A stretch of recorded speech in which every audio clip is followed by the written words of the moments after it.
Today on Personally Speaking, our guest is Ambassador Joe Donnelly, who represents the United States at the Vatican. Stay with us.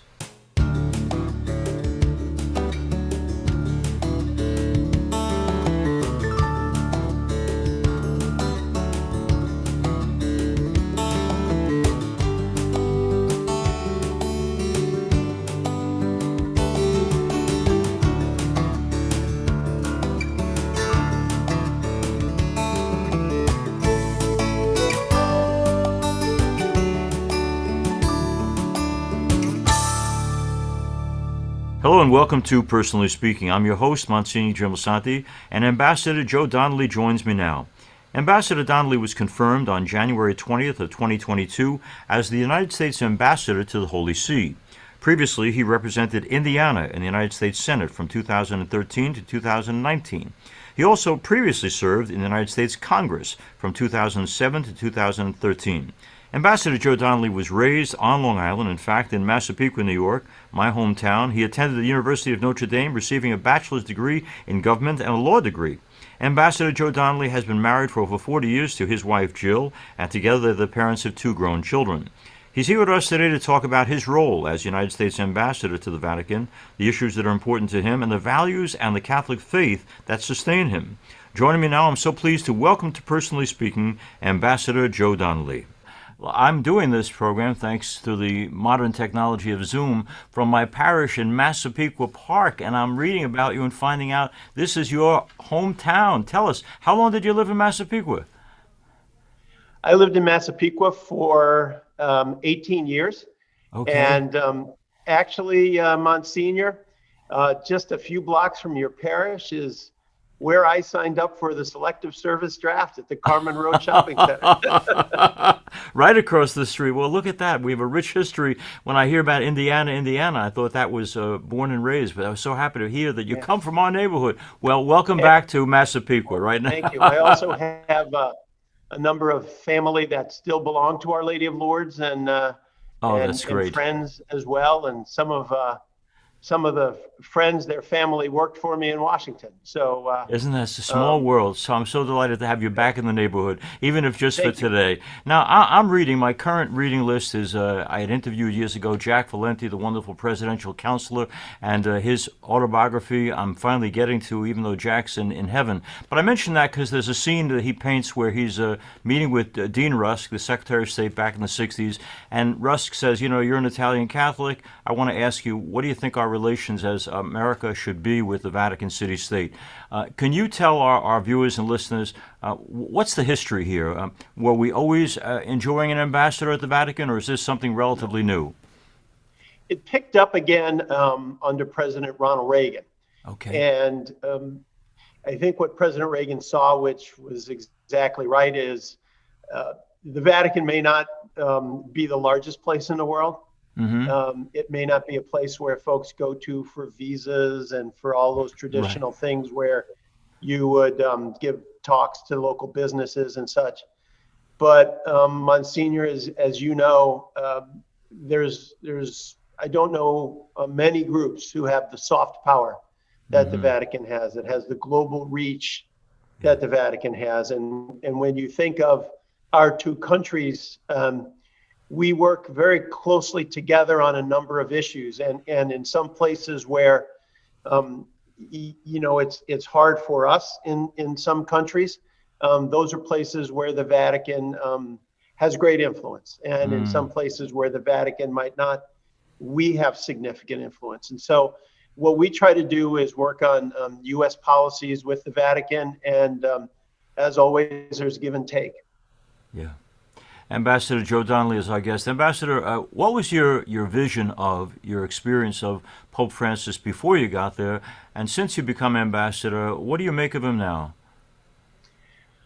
So when he was elected, I laughed and I said, you know, folks always said that the Holy Spirit was in the room, and I think this proves it. Is what I thought. And you know, what my impression is that Pope Francis is focused on the church being a field hospital for those in need, for smell like the sheep. Yeah. And I think he's borne that out as the Holy Father. And so he was always an inspiration to me before I got here. I've been privileged to meet with him, and is certainly an inspiration now. Now, let's get specific about him. You know, lots of folks in America cannot understand why, in light of the absolute evil of what Mr. Putin has done in Ukraine, why the Holy Father doesn't come out and specifically go after Mr. Putin, which he doesn't. But I mean, I think I understand why he hasn't. I think he wants to keep every channel of communication open and not condemn anyone. But what do you say to Americans who say, where's this guy in terms of being on the front of attacking Russia for what they're doing to Ukraine? First, I tell them that I am over at the Vatican almost every day giving that exact message. And that's what we talk about. Why is it important for the United States to be here with an ambassador to the Vatican? And it is to clearly state our position, what we believe, and to talk to the church about it. And as I know you know, Monsignor, if you saw what the Vatican said on August 30th, they said Russia is the aggressor. Yeah. Russia is the one who is trying to take over another country. And every day I've been there, I've said, look, Russia has invaded Ukraine. Russia has attacked Ukraine. Russia is trying to take over another country. And I think that I can't determine exact reasons, but I think there was a desire to try and leave a door open so that the church could mediate an end to this. And I think that the old saying, you have to have two to dance, right? And Russia, what Russia did was they simply just attacked Ukraine, and then in effect said in negotiations, well, we'll take whatever we've gotten already, and we're looking for more. And so the church clearly stated on August 30th that Ukraine was attacked by Russia. We've stated that from the start in the meeting I had with Pope Francis when I presented my credentials in April. Our meeting was, over half an hour long, and probably 90% of it was about Ukraine. Wow. And I clearly stated America's view of this, America's experience in this, and it is something that weighs very heavily on the Holy Father. Well, that's great, and I think he's handling it as best he can. I'm glad you're there to tell him the truth of it. Let's go to you for a second. For our listeners and viewers who don't know, before Ambassador Joe Donnelly was Ambassador Joe Donnelly, he served in the U.S. Senate and the U.S. Congress. I would identify very much with the road you've taken in that people could call Joe Donnelly a man of the middle. In a country very divided like our own, people of extremes of left and right, you've walked the middle course and tried to see the wisdom on both sides and bring us together. My question for you, and maybe it's a hard question to answer, but I think the path you've walked is the right one, but our country is still very divided. Do you have any insight into how we pull it together? We just, Monsignor, have to keep trying to do the right thing and elect people who do the right thing. And what you find in large measure is, the old saying that 80% of the people talking are doing 20% of the work, and 20% of the people talking are doing 80% of the work. And so, we always knew in the Senate and in the House who you could count on to get something done, and who you could say, have a great night. We won't be bothering you tonight as we work on this problem. And I just always thought, and it's probably a lesson from my time. I was privileged to go to Notre Dame, and Father Hesburgh was the president of our university, and over the years became a good friend of mine.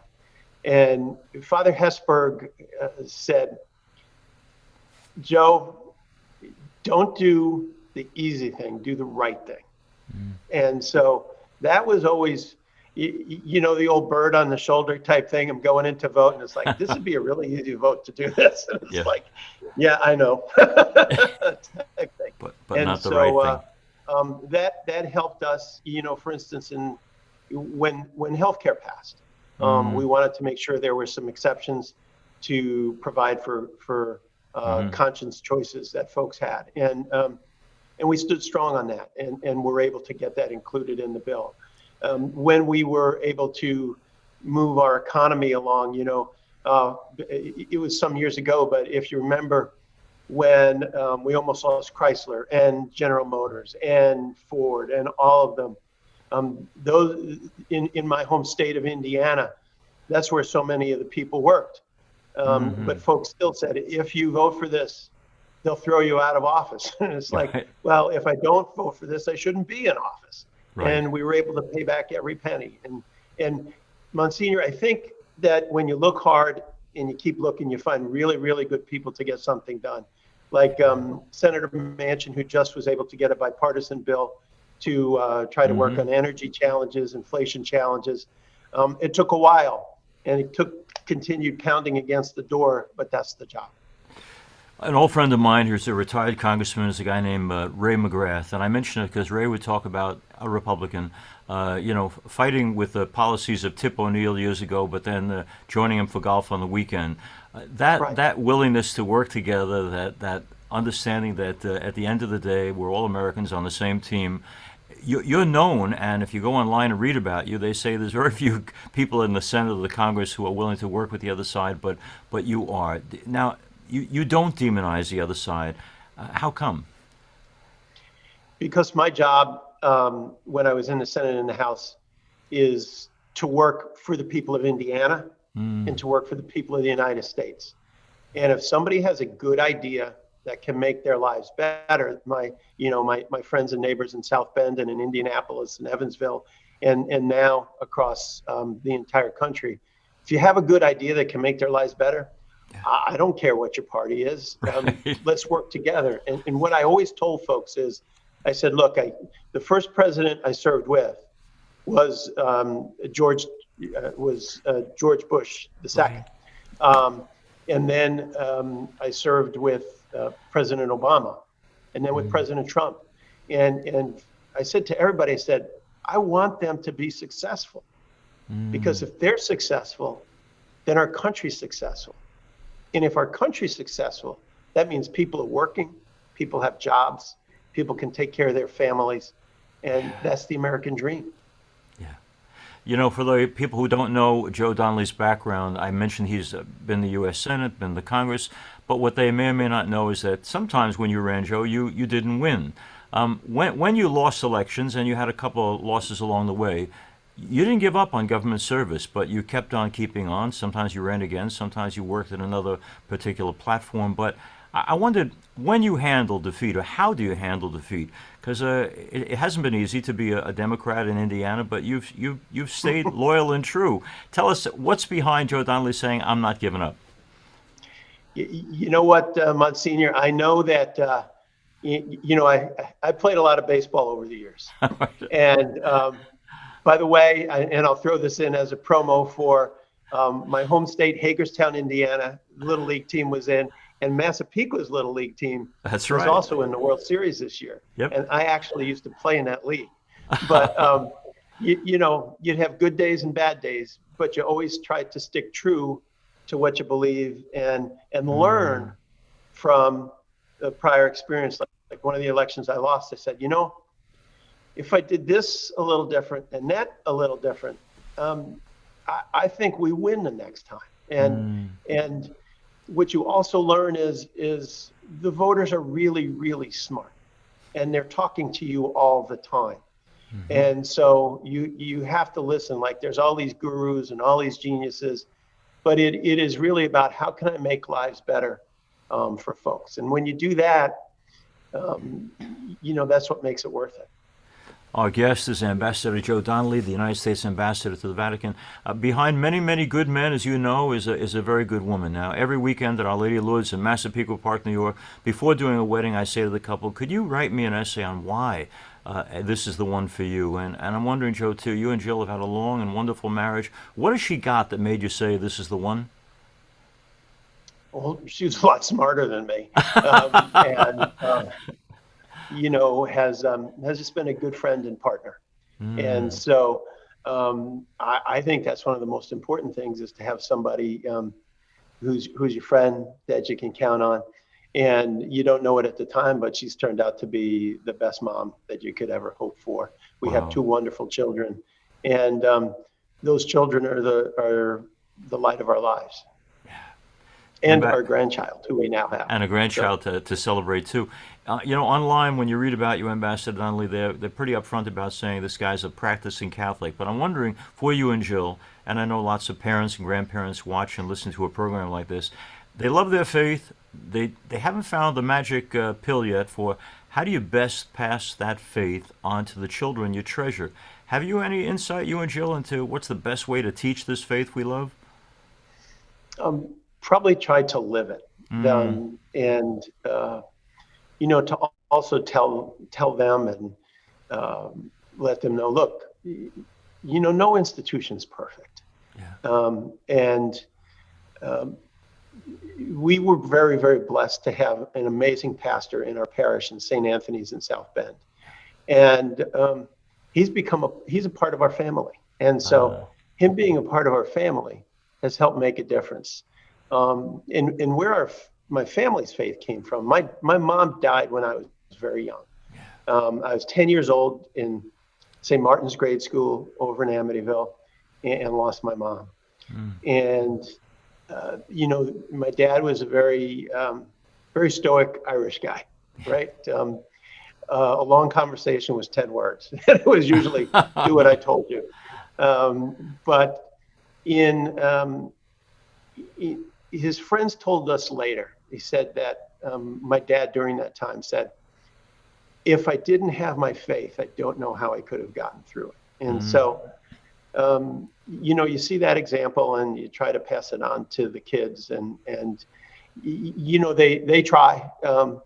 I don't ask them, did you go to church on Sunday and that kind of stuff. Right. It's kind of like you hope it's transferred to them. It's not like my dad going, you either get in the car to go to the 9 o'clock mass or we'll run you over with the car. Different approach on your part. Yeah, good. A little bit. Wow. I like that idea of living it as the best way to teach it. Go back for a second to something but you your just... position as a pastor, as a Monsignor, I know some families that you have changed their lives and got them through the most extraordinarily difficult times. And that's what really cements the faith. I mean, I know them, I'll tell you some other time, obviously I won't do it here, but families who have said, without Monsignor Lisante, I don't know how we would have gotten through it. That's a beautiful thing to hear. Thank you for that, Joe. And you talked about monumental times in people's lives, and you mentioned one earlier. When you're 10 years old and you lose your mom, there are lots of folks whose reaction to that is, what kind of God would allow this, and they walk away. You obviously didn't. How do you remember how you put in perspective the loss so monumental of one of your parents at an early age? You're almost so young that it's you're numb, for want of a better word. And that's when you really lean on other people in your family, your uncles, your aunts, your dad. I was blessed to have the typical Irish family story where, I lost my mom, but her brothers were policemen and firemen and were around the house like every weekend.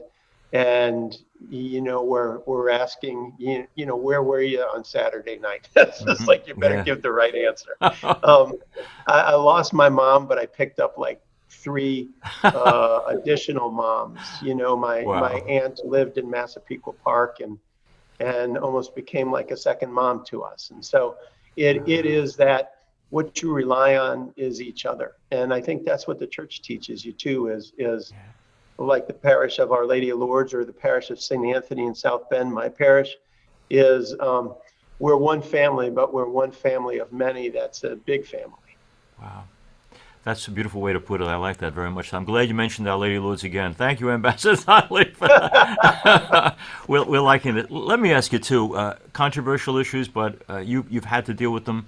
One of the things I get often enough is a kid, gal or guy, who will come to me and say, I have problems with the fact that I was born gay, and I'm not loving myself, and I'm wondering where I stand in the church. And so when Pope Francis went down to Chile, met with three victims, and told them, because all three identify as gay, the Holy Father doesn't care if you're gay, God doesn't care if you're gay. I just want you to live a good and meaningful and loving life.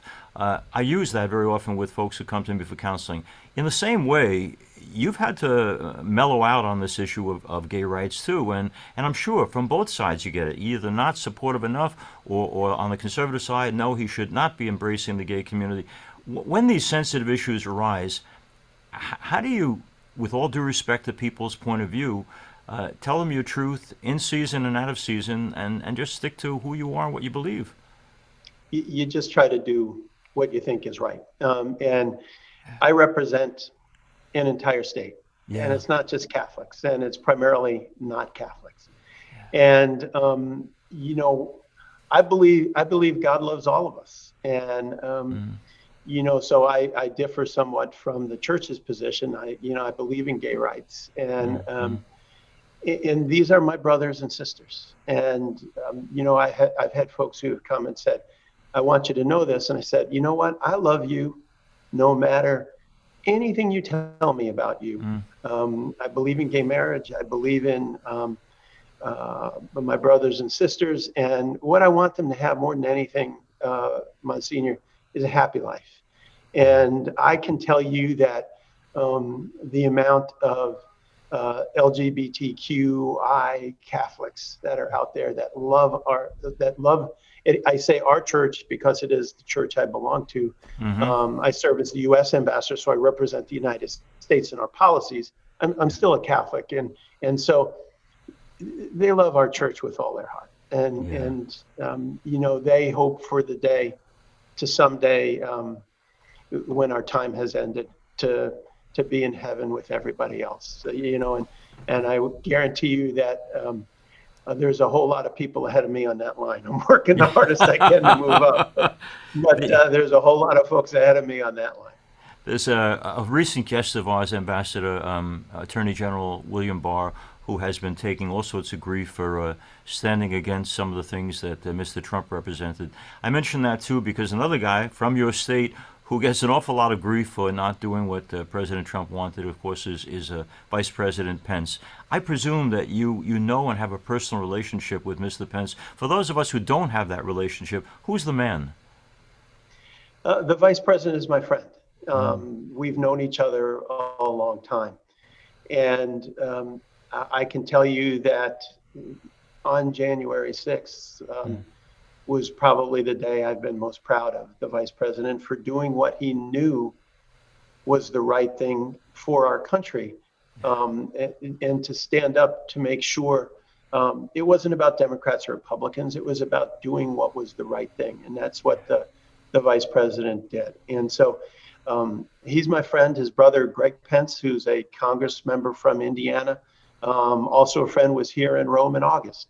And so we don't agree on everything, obviously, but Mike has always done what he thought was right, and you saw his character on January 6th. The first guy I ever interviewed for one of the programs like this was the film director Frank Capra, and of course his seminal movie is It's a Wonderful Life. But at the beginning of the movie, you have St. Joseph and St. Peter saying, "What's wrong with George Bailey? And is he sick?" And the answer is no, worse than that. He's discouraged. When you are on the front lines at the Vatican, as well as in the Senate in the United States, and you see the sorry state of so many places around the world, is Joe Donnelly a man of hope, or do you give way to discouragement? No, I'm a person of hope, because the whole goal is how do I make it better? It's like, to go back to another baseball analogy, it's like, I want to get up because maybe I can help score the run. I might not.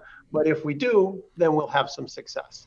And so, look, we work with the Vatican in so many difficult circumstances.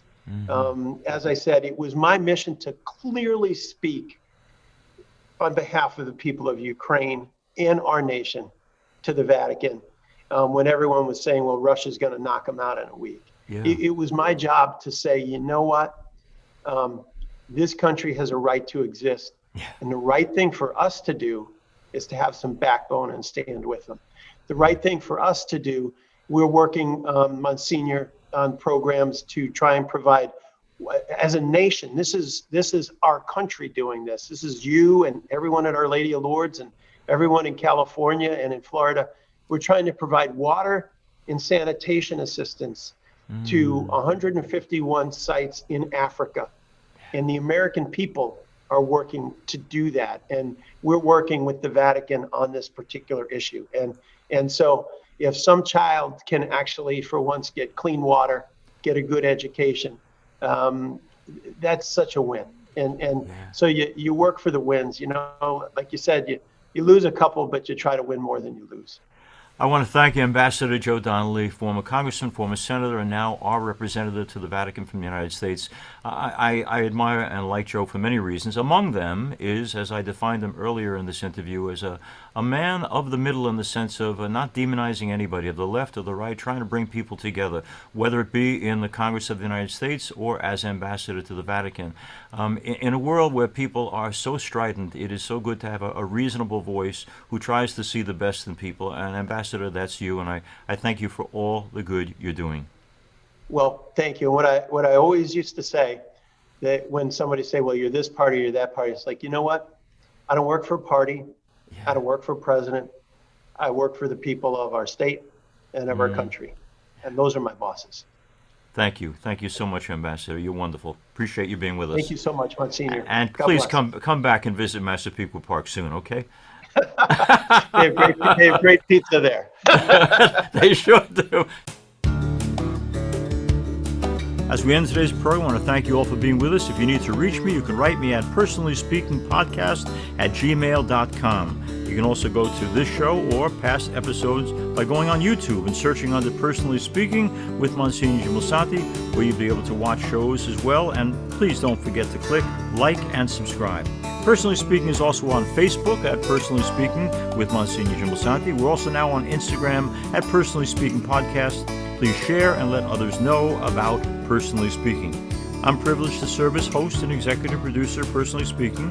Our producer is Lisa Jandovitz. Thanks so much for joining us. We'll be with you again next time on Personally Speaking.